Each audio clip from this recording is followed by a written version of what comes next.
गुरुजी, होगा। अगर मन ने भगवान कुछ के अंश ठान हो, लिया मुझे कुछ सारा काम करना ये है मन तो कर क्या रहा करें? है। हमारा मन कर रहा है आज ये खाएं तो हम खाएं।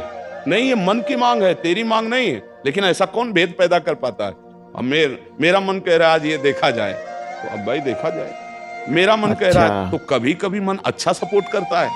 जैसे आपको मन ने ही कहा चलो चलते हैं सत्संग में, बाबा के पास बैठते हैं वृंदावन में, तो अच्छा सपोर्ट दिया ना। जी गुरुजी। वो सपोर्ट ना देता तो आप नहीं आ पाते। बिल्कुल। बस इसको अच्छे सपोर्ट के पॉइंट में लगाते रहो, और जब बुरा सपोर्ट करे उस समय सहना बहुत कठिन होता है।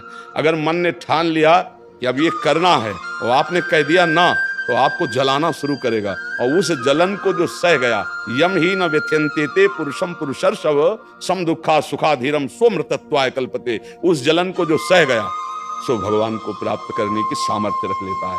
बहुत कठिन है मन की जलन को सहना।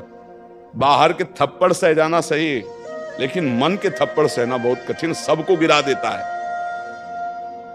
इसका बहुत विचित्र बल होता है, और इससे बचने का केवल एक उपाय है। क्या है गुरु? नाम जप ना छूटे, और ये स्वीकार मत करो कि मुझे चाहिए। जैसे मन कह रहा है आज उस होटल में चलते हैं, अब रसेंद्री और मन एक हो गया। अब आपको लगता है मेरी मांग है, तो बोले भाई आज मेरा मन कह रहा यही, आज मेरा मन कह रहा है कि आज उस होटल का भोजन होना चाहिए। अरे तेरा मन कह रहा है, तू खुद कह रहा है, अब उसमें निर्णय करो सही है कि गलत। अगर गलत लग रहा है इसकी चाल, तो आप मत जाओ। घर में रोटी दाल बनाओ, इसको अच्छा नहीं लगेगा, ये 100 बार कहेगा नहीं नहीं, तो आपको नहीं भाई आज तो यही खाना पड़ेगा। कल भले विचार करेंगे, कल विचार करेंगे आपकी बात पर आज नहीं, आज तो ऐसे बस में करना होता है। एक साधु के मन में आई कि खीर मिले, बहुत दिन से नहीं मिली। मन है कभी कुछ भी सोच सकता है, बहुत व्याकुलता हो गई, बस खीर खीर खीर। तो एक भगत के यहाँ गए, 10-5 गाय भैंस बंधी थी, और उनका कि आपकी श्रद्धा है संतों पर? उनका महाराज आदेश कीजिए। तो बोले 10 संतों के लिए खीर बना सकते हो आप? बोले 20 घर का दूध है, हम 20 संतों के लिए बना देंगे। बोले हम 11 बजे आएंगे दोपहर के, आप बना के तैयार रखिए। वो अकेले आए, तो उनका और संत? बोले और संत यही है सर। अकेले कमरे में बैठे 20 संतों की खीर, और कहा आप लोग बाहर हो जाइए, हम एकांत में पाना चाहते हैं। तो पाए, तो भाई 20 संतों के लिए खीर बनी, मतलब 20 पेट भर जाए। तो अब पाए, फिर एकदम यहां तक हो गए तो उल्टी हो गई, फिर मिलाया उसी को। फिर मन कह रहा नहीं अब खीर नहीं चाहिए। बोले नहीं, खाओ खाओ खीर। रोमांच हो गया, नहीं खाएंगे एकदम। तो बोले जिंदगी में खीर का नाम मत लेना, जिंदगी। तो या तो ऐसे उतरो, या तो ऐसे उतरो। इसको वश में करना बहुत अच्छा। एकदम विरोध भी नहीं कर सकते आप इसका, चल ही नहीं पाओगे। इसका विरोध भी एकदम नहीं कर सकते, सपोर्ट भी करना पड़ेगा। तो अच्छी बात में इसका सपोर्ट करो।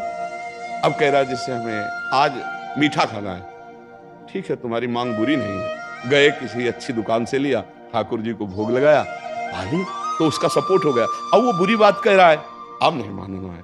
उस समय जो जलन उसे सह जाओ, बस यही साधना का है। मन को अगर अधीन कर लिया तो बात बन गई। एक हम बार बार सुनाया करते कि मन मारिया तन बस में कीना, हुआ भरम सब दूर, बाहर से कछ दिखत नाई अंदर चमके नूर। आपो त्याग जगत में बैठे नहीं किसी से काम, उनमें तो कछु अंतर नाई संत कहो चाहे राम। वो गृहस्थी में भी है।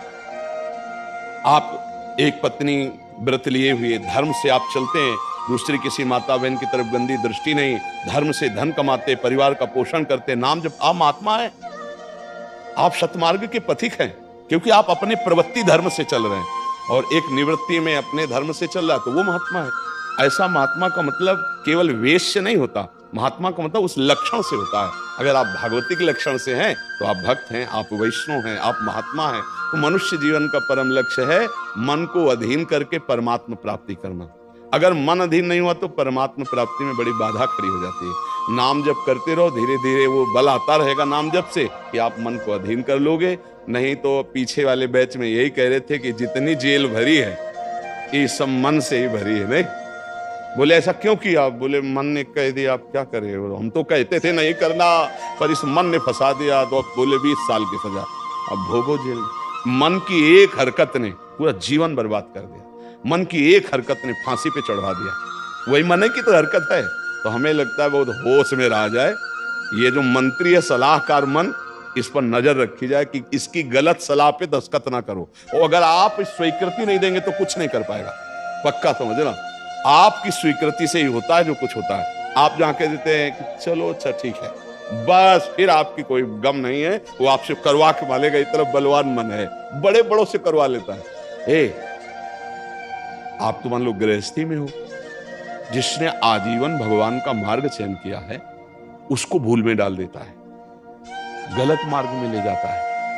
आप तो गृहस्थी में मान लो आपसे चूक होना स्वाभाविक है, क्योंकि प्रपंच माया प्रपंच में जिसने जीवन भर के लिए नियम लिया है उससे भी चूक करवा देता है। बड़ा विचित्र मन है। हाँ, अगर मन कहीं अधीन हुआ है तो भगवान का आश्रय लेकर और विवेक के द्वारा इसे अधीन किया जाता है। और विवेक ये बाजार में मिलता नहीं है, ये सत्संग से मिलता है। जैसे आप सुन रहे हैं, बिन सत्संग विवेक न होई और राम कृपा बिन सुलभ न सोई।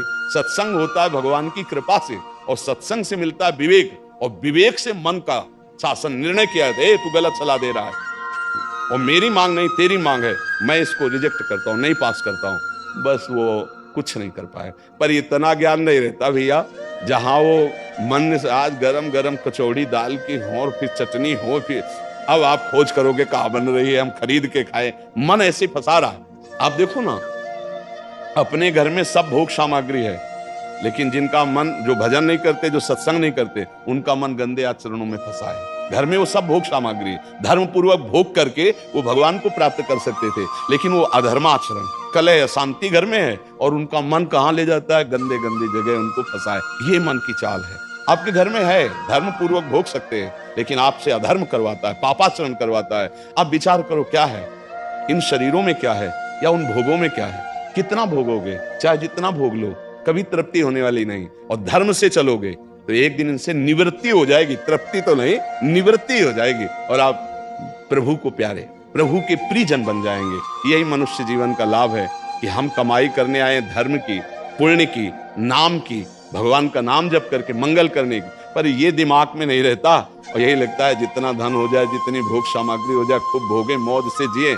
पर अधर्म आचरण करने वाला कभी मौज से नहीं रह सकता। ये शब्द याद रखो, चिंता, भय, शोक, घबराहट और दुख, ये उसको कभी छोड़ेगा नहीं जो पाप कर्म करता है।